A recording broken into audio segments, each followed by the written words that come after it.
Musim panas tahun 2006, dunia berkumpul di Jerman untuk menyaksikan festival sepak bola terbesar di muka bumi. Namun kali ini terasa berbeda karena hampir setiap negara datang membuat skuad yang luar biasa.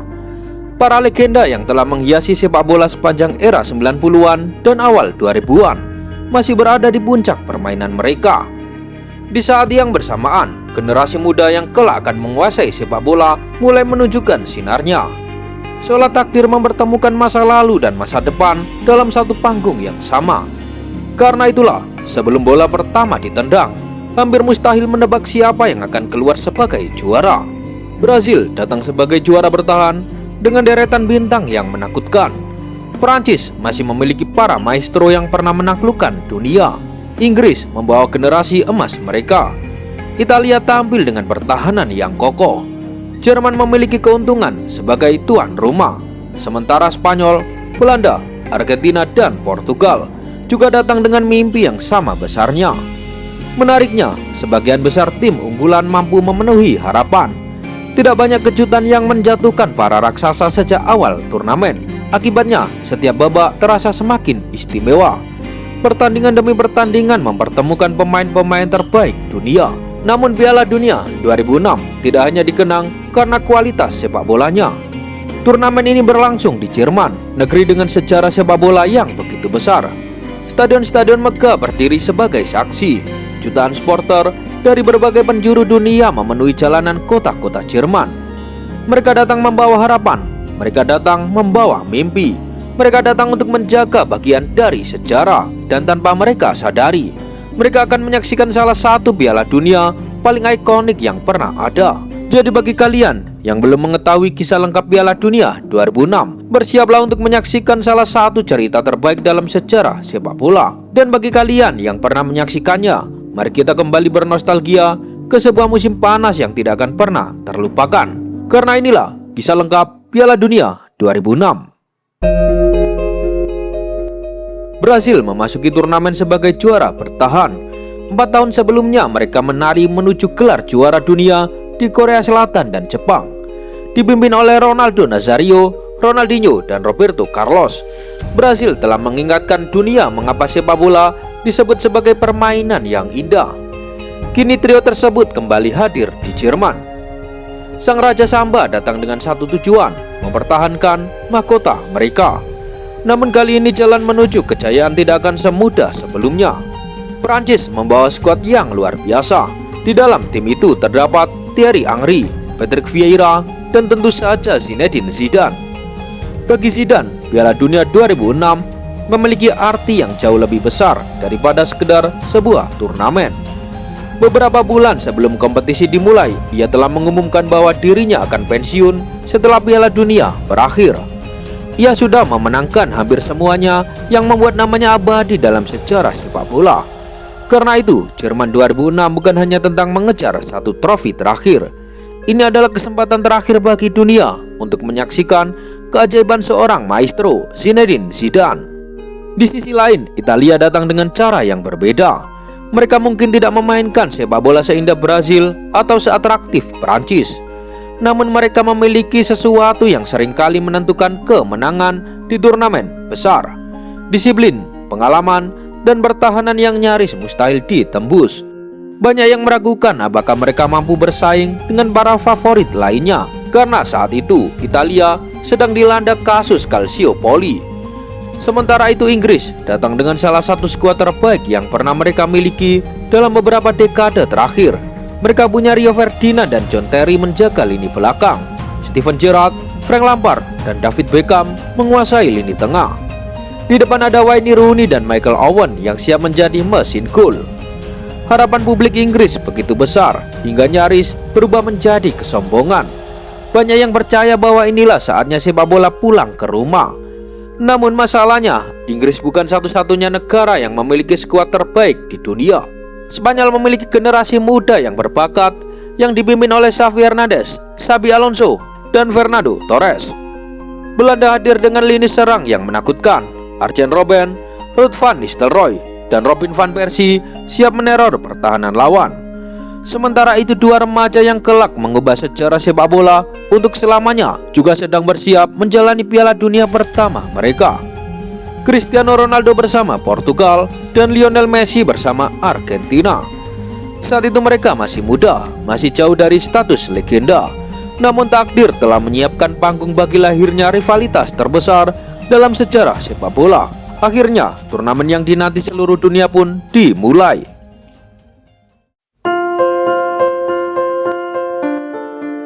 Pada laga pembuka, tuan rumah Jerman menghadapi Costa Rica dan pesta langsung dimulai.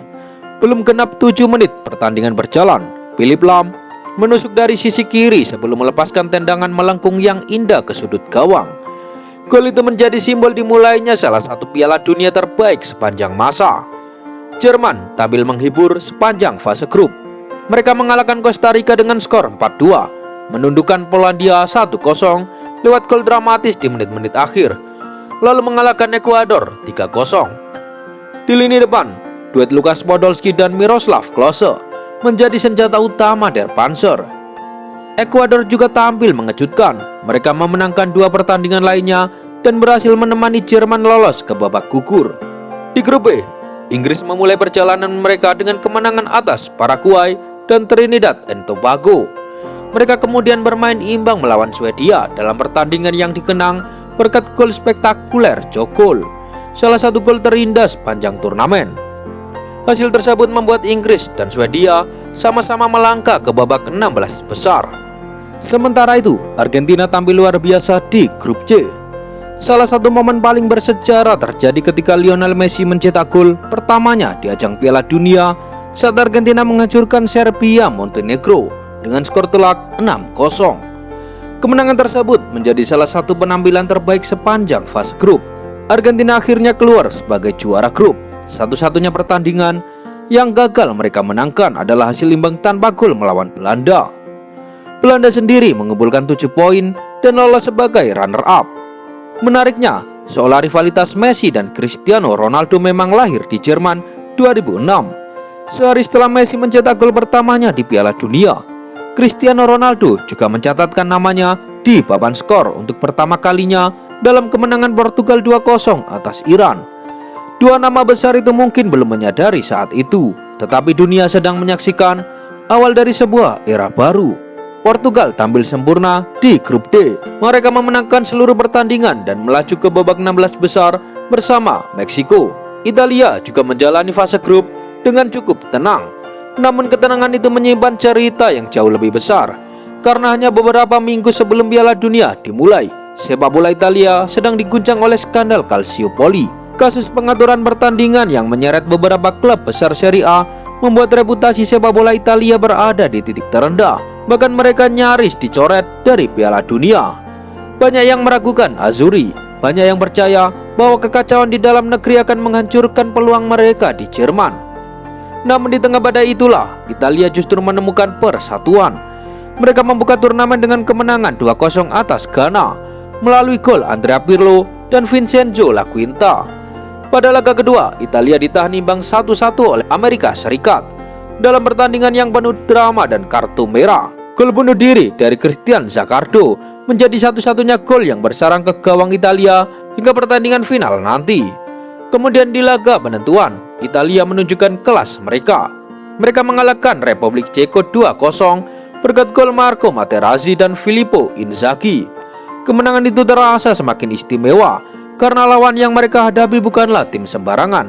Republik Ceko saat itu masih diperkuat oleh generasi emas mereka. Ada Pavel Nedved, peraih Ballon d'Or 2003, ada Tomáš Rosický, dan juga ada Milan Baros, sang striker andalan Republik Ceko, serta Petr Cech, salah satu penjaga gawang terbaik di dunia pada masanya. Namun bahkan generasi emas Ceko pun tidak mampu menghentikan Italia. Gli Azzurri menutup fase grup sebagai juara grup dengan 7 poin. Perlahan mereka sedang membangun sesuatu yang istimewa.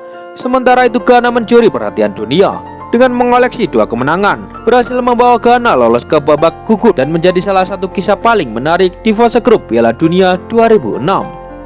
Di grup F, Brasil menunjukkan mengapa mereka menjadi favorit utama juara. Mereka mencetak 7 gol dan meraih 9 poin sempurna. Puncaknya terjadi saat mengalahkan Jepang dengan skor 4-1. Dalam pertandingan itu Ronaldo Nazario mencetak 2 gol yang membuatnya menyamai rekor pencetak gol terbanyak sepanjang sejarah Piala Dunia saat itu. Sebuah pencapaian luar biasa yang semakin mengukuhkan statusnya sebagai salah satu striker terbesar sepanjang masa. Di sisi lain, Australia mencatatkan sejarah. Untuk pertama kalinya mereka berhasil lolos ke babak gugur Piala Dunia setelah finish di posisi kedua grup dengan mengungguli timnas Kroasia yang saat itu diperkuat Luka Modric muda. Namun tidak semua tim besar menjalani fase grup dengan mulus. Timnas Perancis justru tampil mengecewakan.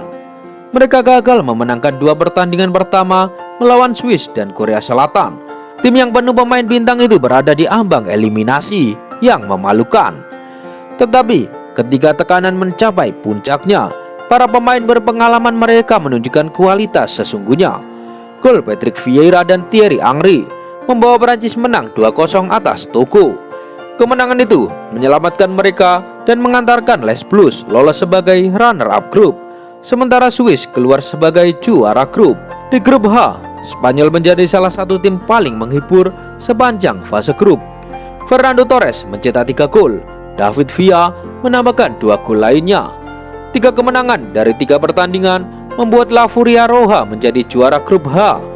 Sementara itu, Ukraina yang diperkuat Andriy Shevchenko berhasil menemani Spanyol lolos ke babak berikutnya setelah meraih kemenangan atas Arab Saudi dan Tunisia. Fase grup akhirnya berakhir. Para unggulan masih bertahan. Namun kenyataannya, kisah terbesar Piala Dunia 2006 baru saja dimulai dari sini. Kini panggung sesungguhnya telah tiba. Babak 16 besar, tempat di mana mimpi bisa berubah menjadi kenyataan atau hancur hanya dalam hitungan detik.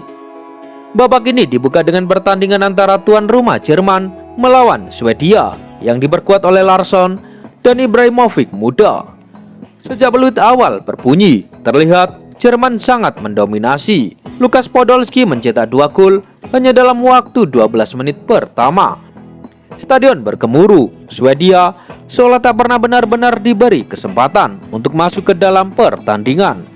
Jerman menang dengan meyakinkan dan melaju ke perempat final, membuat impian publik tuan rumah terus hidup. Di pertandingan berikutnya, Argentina menghadapi Meksiko. Banyak yang memprediksi Albiceleste akan menang dengan mudah. Bagaimanapun Meksiko selalu tersingkir di babak 16 besar dalam 3 Piala Dunia sebelumnya. Namun untuk sesaat, sejarah tampak akan berubah. Rafael Marquez membawa Meksiko unggul lebih dulu dan membuat jutaan pendukung Argentina terdiam. Sayangnya bagi Meksiko, keunggulan itu tidak bertahan lama. Argentina segera menyamakan kedudukan dan pertandingan berlangsung sengit hingga waktu normal berakhir. Laga harus dilanjutkan ke babak tambahan. Meksiko bertarung dengan segala yang mereka miliki. Namun pada menit ke-98, lahirlah salah satu gol paling indah dalam sejarah Piala Dunia. Maxi Rodriguez menerima bola dari sisi kanan sebelum melepaskan tendangan voli luar biasa yang meluncur ke sudut atas gawang. Meksiko akhirnya tumbang. Argentina pun melaju ke babak selanjutnya. Sehari kemudian, Inggris memastikan tempat mereka di perempat final setelah mengalahkan Ekuador 1-0. Pahlawan mereka adalah David Beckham. Dengan ciri khasnya, Beckham melepaskan tendangan bebas yang tak mampu dihentikan oleh kiper lawan. Gol itu cukup untuk mengantarkan Inggris lolos. Mereka akan menghadapi pemenang laga antara Portugal dan Belanda. Sebuah pertandingan yang nantinya akan dikenang sebagai salah satu laga paling brutal dalam sejarah Piala Dunia. Pertandingan yang dikenal dengan nama The Battle of Nuremberg. Bagi Cristiano Ronaldo yang saat itu baru berusia 21 tahun, laga tersebut menjadi pertandingan babak gugur Piala Dunia pertamanya. Sebelum fase grup, Ronaldo muda telah memikat dunia dengan kecepatan, trik, dan kemampuan driblenya yang luar biasa. Ia adalah salah satu talenta muda paling menjanjikan di planet ini. Namun, tampaknya para pemain Belanda memilih cara yang berbeda untuk menghentikannya. Mereka terus melancarkan tackle-tackle keras sejak menit awal pertandingan. Portugal tidak tinggal diam. Melihat bintang mudanya menjadi sasaran, mereka mulai membalas dengan permainan yang sama kerasnya. Manise menjadi pemain Portugal pertama di pertandingan itu yang menerima kartu kuning setelah melakukan tackle keras balasan. Para penonton terkejut, dua negara yang biasanya dikenal memainkan sepak bola indah kini terlibat dalam pertempuran yang lebih mirip medan perang daripada pertandingan sepak bola. Di tengah kekacauan itu, Portugal sempat menunjukkan kualitas sebenarnya. Manusia melakukan pergerakan luar biasa sebelum melepaskan penyelesaian elegan yang membawa Portugal unggul. Gol yang indah, namun pertandingan ini perlahan berubah menjadi kekacauan total. Setelah terus menerima tackle keras, Cristiano Ronaldo akhirnya tidak mampu melanjutkan pertandingan. Ia dipaksa keluar lapangan pada menit ke-34 dalam kondisi cedera. Seiring berjalannya waktu, tensi pertandingan semakin memanas. Menjelang turun minum, Coutinho menerima kartu kuning kedua karena handball yang tidak perlu. Ini hanyalah awal. Malam itu, 4 kartu merah dikeluarkan wasit. Coutinho dan Deco dari Portugal, Khalid Boularos dan Giovanni van Bronckhorst dari Belanda. Total ada 20 kartu yang dikeluarkan dalam pertandingan tersebut. Sebuah rekor Piala Dunia.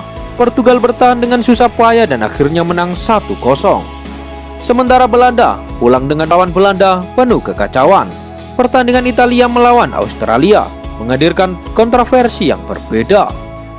Di atas kertas, Italia seharusnya menang dengan mudah. Mereka memiliki Francesco Totti, Andrea Pirlo, Del Piero, Gennaro Gattuso, dan banyak pemain kelas dunia lainnya. Namun kenyataannya tidak semudah itu. Australia bertahan dengan disiplin luar biasa. Bahkan ketika Italia harus bermain dengan 10 orang setelah Marco Materazzi menerima kartu merah, Australia tetap tidak mampu memanfaatkan keunggulan jumlah pemain. Saat pertandingan memasuki masa tambahan waktu, skor masih 0-0. Namun kemudian datang momen yang hingga kini masih menjadi perdebatan. Sebuah bola panjang diarahkan kepada Fabio Grosso. Bek Italia itu masuk ke dalam kotak penalti sebelum terjatuh setelah kontak yang sangat minim. Wasit menunjuk titik putih. Australia marah, protes bermunculan. Namun keputusan tidak akan pernah berubah. Francesco Totti maju sebagai Algojo dengan tekanan luar biasa di pundaknya. Ia melepaskan tendangan keras yang menghujam gawang Australia. Gol, Italia menang, Australia tersingkir. Dan meski lolos, performa Italia masih belum benar-benar meyakinkan. Sekarang mereka akan menghadapi pemenang laga Swiss melawan Ukraina. Dua tim yang tidak dianggap sebagai kandidat juara. Pertandingan tersebut berjalan sangat ketat. Bahkan setelah 120 menit bermain, tidak satupun gol tercipta. Skor tetap 0-0. Adu penalti pun menjadi penentu. Ukraina akhirnya menang adu penalti dengan skor 3-0. Setelah pertandingan yang minim hiburan itu, para pecinta sepak bola menantikan sesuatu yang berbeda, dan mereka berharap Brasil akan memberikannya. Keesokan harinya, juara bertahan Brasil menghadapi Ghana. Hanya butuh 5 menit bagi Brasil untuk menghibur dunia. Ronaldo Nazario menerima bola, melakukan step over yang memukau untuk melewati kiper, lalu menceploskan bola ke gawang yang kosong. Gol itu bukan sekedar membuka skor. Gol itu menjadikan Ronaldo sebagai pencetak gol terbanyak sepanjang sejarah Piala Dunia saat itu, melewati rekor Gerd Müller.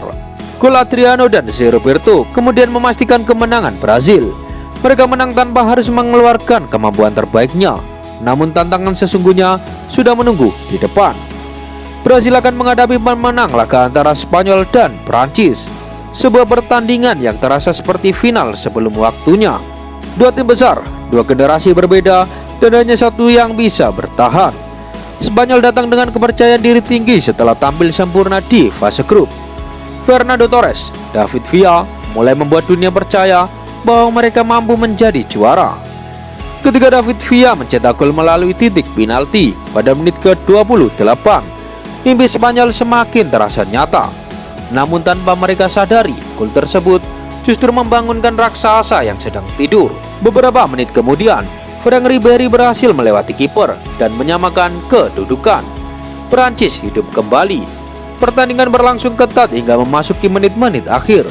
Lalu sebuah tendangan bebas diberikan kepada Prancis. Zinedine Zidane berdiri di depan bola. Sepanjang turnamen, sang maestro belum benar-benar menunjukkan sihirnya. Namun malam itu berbeda. Zidane mengirimkan umpan sempurna ke dalam kotak penalti. Patrick Vieira menyambutnya dengan sundulan keras yang menggetarkan gawang Spanyol. Prancis berbalik unggul. Dan ketika Spanyol mencoba mengejar di masa injury time, Zidane memberikan sentuhan terakhir. Ia menerima bola melewati hadangan Carles Puyol, menenangkan diri sejenak, lalu melepaskan tembakan keras ke dalam gawang Iker Casillas. Gol 3-1, Prancis menang. Bintang terbesar turnamen akhirnya benar-benar terbangun. Dan sejak saat itu, seolah tidak ada lagi yang bisa dilakukan dunia sepak bola untuk menghentikan Zinedine Zidane yang sedang memainkan babak terakhir karirnya dengan penuh kebebasan dan keajaiban. Namun sebelum sang maestro berusia 34 tahun itu mengejutkan dunia dengan salah satu penampilan terbaik dalam sejarah Piala Dunia saat menghadapi Brasil di babak perempat final, yang lain terlebih dahulu menghadirkan duel raksasa antara Jerman dan Argentina. Bermain di hadapan lebih dari 72.000 pendukung yang memenuhi Olympia Stadion Berlin, Jerman memasuki laga dengan penuh kepercayaan diri yang terus meningkat.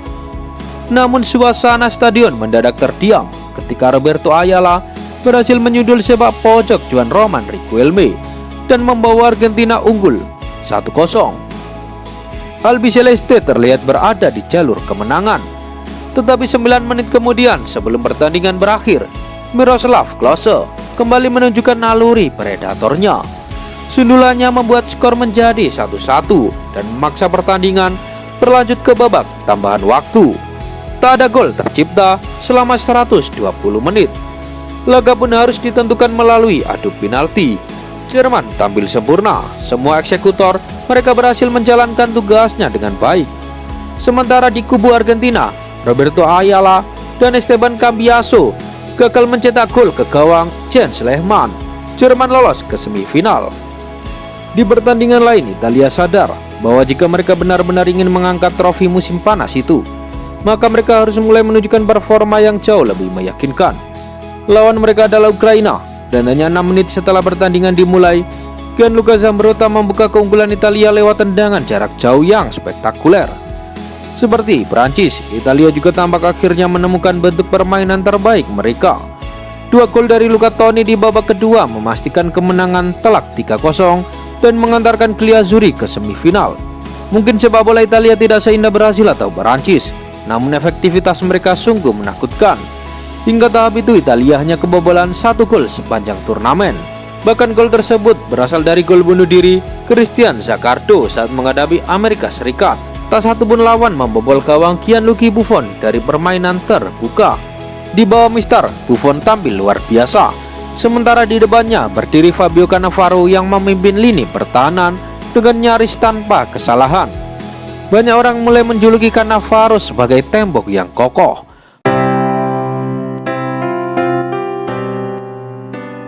Malam berikutnya, Inggris dan Portugal bertemu dalam pertandingan yang akan dikenang selama bertahun-tahun. Selama 1 jam pertama, Inggris sebenarnya tampil lebih baik.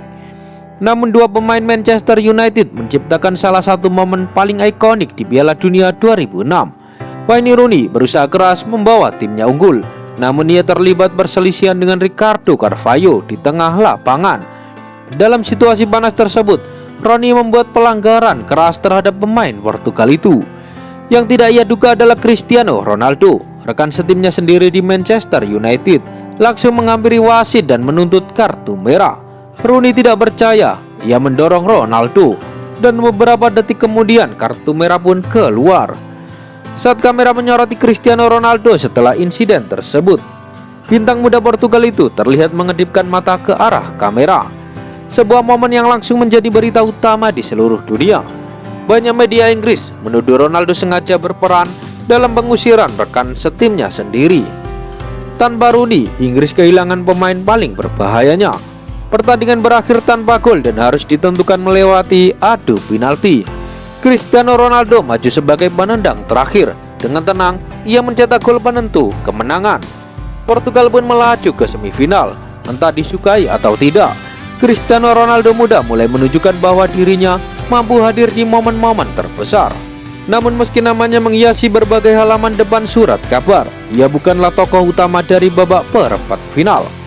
Karena di pertandingan lain, Brasil dan Prancis sedang bersiap memainkan salah satu laga paling ikonik dalam sejarah Piala Dunia. Ketika kedua tim berjalan keluar dari lorong stadion, suasananya terasa seperti pertandingan para legenda. Di kubu Brazil berdiri Roberto Carlos, Cafu, Kaká, Ronaldinho, dan Ronaldo Nazario. Sementara Prancis memiliki Patrick Vieira, Thierry Henry, Franck Ribéry, dan tentu saja Zinedine Zidane. Namun di antara semua nama besar tersebut, justru seorang pria berusia 34 tahun yang menjadi pusat perhatian. Sejak menit pertama Zidane menunjukkan bahwa malam itu adalah miliknya. Ia menghentikan bola dengan tenang, melewati lawan dengan step over, lalu mengendalikan permainan sesuka hatinya. Para pemain Brazil hanya bisa saling memandang. Mereka seakan tidak percaya bahwa Zidane masih mampu bermain di level setinggi itu.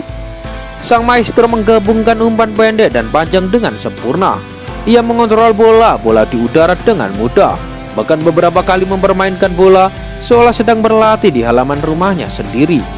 Brazil tidak mampu mendekatinya, dan saat babak pertama berakhir, banyak pengamat mulai menyebut penampilan tersebut sebagai salah satu performa individu terbaik dalam sejarah Piala Dunia. Yang membuatnya semakin luar biasa adalah lawan yang dihadapinya. Brazil datang sebagai juara bertahan. Mereka memiliki para bintang dunia di setiap lininya, namun malam itu semua sorotan hanya mampu tertuju pada satu orang, Zinedine Zidane. Pada menit ke-57 Makisnya akhirnya menghasilkan gol. Tendangan bebas Zidane dikirim dengan presisi sempurna ke dalam kotak penalti. Thierry Henry menyambarnya menjadi gol. Prancis unggul 1-0 dan mereka berhasil mempertahankan keunggulan tersebut hingga peluit akhir berbunyi. Zidane tampil nyaris sempurna, sementara para legenda Brazil hanya bisa terduduk dan menyadari bahwa sebuah era telah berakhir. Tim yang memenangkan 2 dari 3 Piala Dunia sebelumnya akhirnya tumbang. Dan yang lebih mengejutkan, mereka tidak dikalahkan oleh bintang muda masa depan. Mereka dikalahkan oleh seorang legenda yang kembali mencapai puncak kejayaannya. Pada saat itu rasanya takdir sedang menulis kisahnya sendiri. Seolah-olah Piala Dunia 2006 memang ditakdirkan menjadi panggung perpisahan Zinedine Zidane. Namun sebelum Prancis menghadapi Portugal di semifinal, Jerman terlebih dahulu harus bertarung melawan Italia. Laga semifinal ini bukan hanya sekedar pertemuan dua negara besar sepak bola Eropa. Di satu sisi ada Jerman sang tuan rumah yang sedang dilanda euforia. Mereka diperkuat generasi berbakat yang dipimpin sang kapten Michael Ballack. Ada kiper Jens Lehmann, di belakang ada Philipp Lahm, di tengah ada Bastian Schweinsteiger dan Ballack, dan di lini depan duet Miroslav Klose dan Lukas Podolski menjadi mimpi buruk bagi setiap pertahanan lawan. Miroslav Klose bahkan datang sebagai top skor sementara turnamen, sementara Podolski tampil luar biasa sepanjang kompetisi. Namun Italia datang dengan kekuatan yang tak kalah menakutkan. Mereka memiliki satu skuad paling lengkap di dunia. Di bawah mister berdiri Gianluigi Buffon yang tampil nyaris sempurna sepanjang turnamen. Lini pertahanan mereka dihuni tembok kokoh bernama Fabio Cannavaro, Gianluca Zambrotta, dan Marco Materazzi. Di lini tengah Andrea Pirlo menjadi otak permainan, ditemani Gennaro Gattuso yang siap bertarung memperebutkan setiap bola. Sementara di depan Francesco Totti, Luca Toni, Alessandro Del Piero, dan Alberto Gilardino siap menghukum kesalahan sekecil apapun. Dua raksasa sepak bola, dua tim dengan karakter yang sangat berbeda. Sejak menit awal kedua tim saling bertukar serangan, tetapi penampilan kedua kiper juga sangat mengesankan. 90 menit berlalu tanpa ada gol dan pertandingan dilanjutkan ke babak perpanjangan waktu. Tetap tenang, mereka mempercayai kekuatan lini pertahanan mereka. Dan ketika semua orang mulai bersiap menyaksikan adu penalti, momen yang menentukan akhirnya tiba. Menit ke-119, Andrea Pirlo menerima bola di tepi kotak penalti. Dengan ketenangan khasnya, ia mengambil beberapa sentuhan sebelum melepaskan umpan brilian ke arah Fabio Grosso. Grosso melepaskan tendangan melengkung yang tak mampu dijangkau Jens Lehmann. Gol, Italia unggul. Beberapa detik kemudian, seluruh stadion terdiam, sementara jutaan warga Italia bersorak kegirangan. Jerman berusaha bangkit, namun justru membuka ruang bagi Alessandro Del Piero. Dalam sebuah serangan balik cepat, Del Piero mencetak gol kedua dan memastikan kemenangan Italia 2-0. Tuan rumah runtuh di hadapan pendukungnya sendiri, sementara Italia melaju ke final dengan catatan pertahanan yang luar biasa. Mereka telah melewati lebih dari 550 menit tanpa kebobolan dari pemain lawan. Jika rekor itu terus berlanjut di final, maka satu-satunya cara mengalahkan mereka mungkin hanyalah melalui adu penalti. namun perjalanan mereka belum selesai. Karena di sisi lain Perancis dan Portugal sedang bersiap memainkan pertandingan yang akan menentukan siapa lawan Italia di partai puncak Piala Dunia 2006. Selama 4 dekade, Portugal hanya bisa mengenang pencapaian mereka di Piala Dunia 1966 ketika Eusebio membawa negaranya melaju hingga semifinal. Sejak saat itu tidak ada lagi kisah besar, tidak ada lagi perjalanan ajaib. Bahkan untuk sekedar mencapai babak gugur pun mereka gagal melakukannya. Namun musim panas tahun 2006 terasa berbeda. Portugal datang ke Jerman dengan perpaduan yang sempurna antara pengalaman dan masa depan. Luis Figo masih menjadi pemimpin generasi emas mereka. Deco mengatur permainan lini tengah, Pauleta menjadi andalan di lini depan. Dan di sisi lapangan seorang pemuda berusia 21 tahun bernama Cristiano Ronaldo mulai menunjukkan kepada dunia bahwa ia ditakdirkan untuk menjadi sesuatu yang istimewa. Mereka percaya bahwa sejarah bisa ditulis ulang, bahkan ketika lawan yang menunggu di semifinal adalah Perancis yang dipimpin oleh seorang maestro bernama Zinedine Zidane. Perancis memang dipenuhi oleh pemain-pemain kelas dunia, namun di pertandingan sebesar itu terkadang perbedaan bisa lahir dari satu kesalahan kecil. Dan itulah yang terjadi. Ricardo Carvalho melakukan pelanggaran di dalam kotak penalti. Wasit tanpa ragu menunjuk titik putih. Kesempatan emas untuk Perancis, kesempatan emas untuk Zidane. Dengan ketenangan yang menjadi ciri khasnya, sang maestro menempatkan bola ke sudut gawang dan membawa Perancis unggul 1-0. Gol itu terasa sangat berharga. Portugal mencoba bangkit. Cristiano Ronaldo melepaskan tendangan bebas dari jarak jauh yang sempat membuat para pendukung Perancis menahan nafas. Namun bola masih mampu diamankan oleh Fabian Barthez. Dan malam itu perjalanan Portugal harus berakhir. Cristiano Ronaldo muda hanya bisa menyaksikan para pemain Perancis merayakan tiket menuju final. Ia belum menjadi ikon dunia, belum menjadi peraih Ballon d'Or, belum menjadi mesin gol yang ditakuti seluruh Eropa. Namun kekalahan itu menjadi salah satu pelajaran pertama dalam perjalanan panjangnya menuju puncak sepak bola dunia. Sementara itu, di final, satu pertandingan terbesar telah menunggu. Perancis melawan Italia, sebuah final yang mempertemukan dua raksasa sepak bola Eropa. Ini bukan hanya final, ini adalah pertarungan dua filosofi, serangan melawan pertahanan, kebebasan melawan disiplin, keindahan melawan efektivitas. Dan yang membuatnya semakin istimewa, ini adalah pertandingan terakhir dalam karir Zinedine Zidane. Seluruh dunia mengetahui hal itu. Banyak penonton netral yang berharap melihat akhir dongeng yang sempurna, melihat sang maestro mengangkat trofi Piala Dunia untuk kedua kalinya sebelum mengucapkan selamat tinggal. Namun final Piala Dunia 2006 bukan hanya tentang dua tim terbaik yang berhasil mencapai pertandingan terakhir. Ini adalah pertemuan dua kisah besar. Satu tim datang dari luka dan kehancuran, satu tim datang dari kejayaan para legenda. Di satu sisi Italia, tim yang bahkan tidak banyak dijagokan sebelum turnamen dimulai. Beberapa bulan sebelumnya sepak bola Italia diguncang skandal Calciopoli, skandal yang mengguncang Serie A, skandal yang menyeret klub-klub besar, skandal yang membuat nama sepak bola Italia menjadi bahan pembicaraan di seluruh dunia. Banyak yang mengira para pemain Italia akan kehilangan fokus, banyak yang mengira mereka akan runtuh di bawah tekanan. Namun yang justru terjadi sebaliknya. Kritik membuat mereka semakin kuat, keraguan membuat mereka semakin lapar, dan perlahan mereka berubah menjadi tim yang hampir mustahil dikalahkan. Padahal skuad ini dipenuhi pemain-pemain hebat. Buffon di bawah Mister, Cannavaro memimpin lini belakang ditemani Materazzi. Di sisi sayap Zambrotta dan Grosso siap naik turun tanpa henti. Di tengah Pirlo mengatur tempo, Gattuso bertarung tanpa lelah, dan di depan Totti berdiri di belakang Luca Toni. Bahkan di bangku cadangan masih ada nama Alessandro Del Piero. Kini mereka berjalan hanya satu kemenangan dari penembusan terbesar dalam sejarah sepak bola Italia. Namun di sisi lain berdiri timnas Perancis, tim yang dipenuhi para legenda. Barthez di bawah Mister, Thuram dan Gallas menjaga pertahanan. Di lini tengah Makelele dan Vieira menjadi penyeimbang. Di depan ada Franck Ribéry muda dan Thierry Henry. Namun semua mata hanya tertuju pada satu sosok, Zinedine Zidane, pemain terbaik generasinya.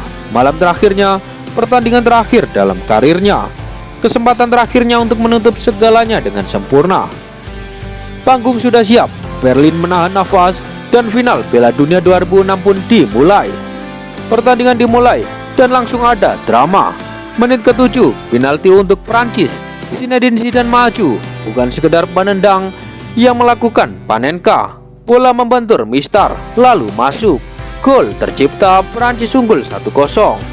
Seluruh dunia terkesima. Di panggung terbesar sepak bola, Zidane menunjukkan keberanian seorang legenda.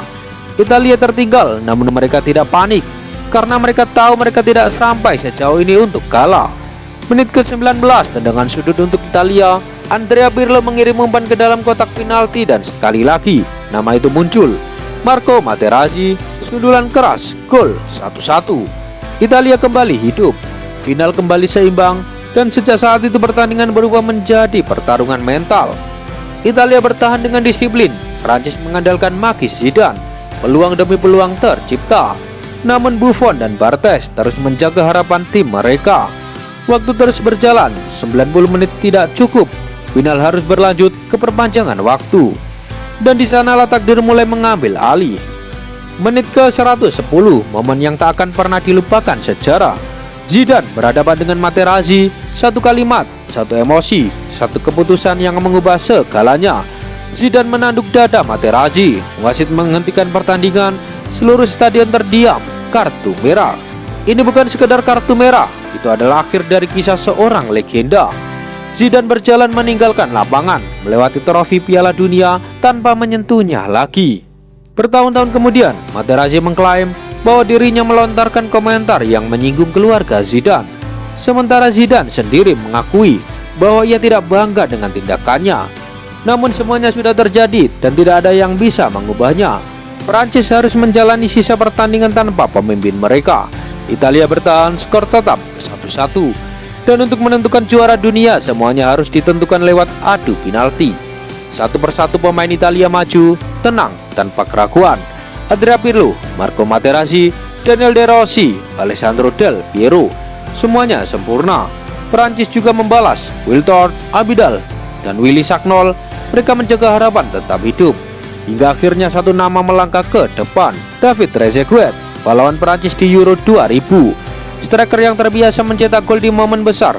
Ia mengambil ancang-ancang, menatap bola, lalu menendang sekuat tenaga. Bola meluncur cepat mengenai Mistar dan memantul keluar. Stadion hening. Dalam 1 detik segalanya berubah.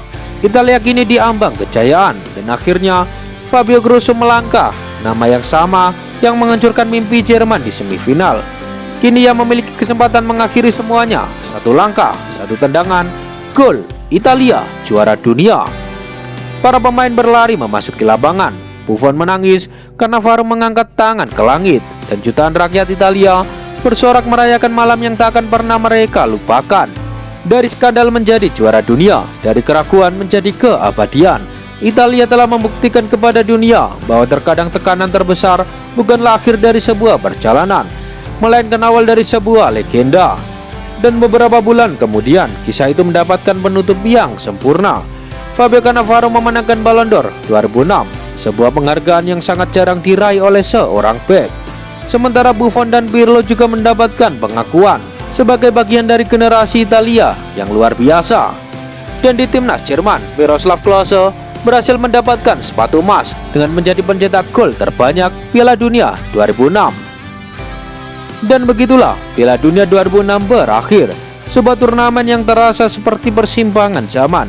Di Jerman, musim panas itu kita menyaksikan para legenda memainkan babak terakhir mereka. Zinedine Zidane, Ronaldo Nazario, Luis Figo, David Beckham, Pavel Nedved, dan banyak sekali bintang sepak bola di tiap negaranya. Nama-nama yang telah menghiasi sepak bola dunia selama lebih dari 1 dekade. Sebagian dari mereka datang untuk menggapai satu kejayaan terakhir. Sebagian lainnya datang untuk mengucapkan selamat tinggal. Namun di saat yang sama dunia juga melihat masa depan. Seorang Cristiano Ronaldo muda membawa Portugal hingga semifinal. Seorang Lionel Messi mencetak gol Piala Dunia pertamanya. Dan banyak bintang muda lainnya mulai menunjukkan bahwa era baru sedang mendekat. Tanpa banyak yang menyadarinya, Jerman 2006 bukan hanya tentang siapa yang menjadi juara dunia, melainkan tentang pergantian generasi terbesar dalam sejarah sepak bola modern. Dan di tengah semua kisah itu, Italia berdiri sebagai pemenangnya. Tim yang datang dengan beban skandal, tim yang diragukan sejak awal, tim yang tidak memainkan sepak bola paling indah, tetapi justru menjadi tim yang paling sulit dikalahkan. Mereka membuktikan bahwa sepak bola bukan hanya tentang bakat, bukan hanya tentang nama besar, tetapi juga tentang keberanian, pengorbanan, dan kebersamaan. Karena terkadang tim terbaik bukanlah tim yang paling bersinar, melainkan tim yang tetap berdiri ketika seluruh dunia meragukan mereka. Dan mungkin itulah alasan mengapa Piala Dunia 2006 masih begitu layak dikenang hingga hari ini. Karena turnamen ini memberikan segalanya: gol-gol indah, pertandingan legendaris, rekor-rekor bersejarah, kontroversi, kisah penembusan, kisah perpisahan, dan lahirnya generasi baru yang kelak akan menguasai sepak bola dunia selama hampir 2 dekade berikutnya. Sekarang giliran kalian. Menurut kalian, apa momen paling ikonik dari Piala Dunia 2006?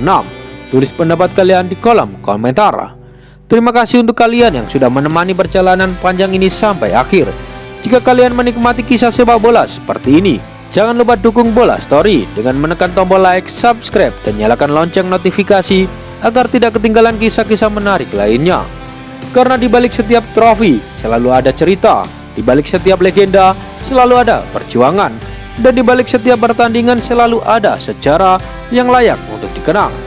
Dan inilah Bola Story, tempat di mana sejarah sepak bola lahir kembali.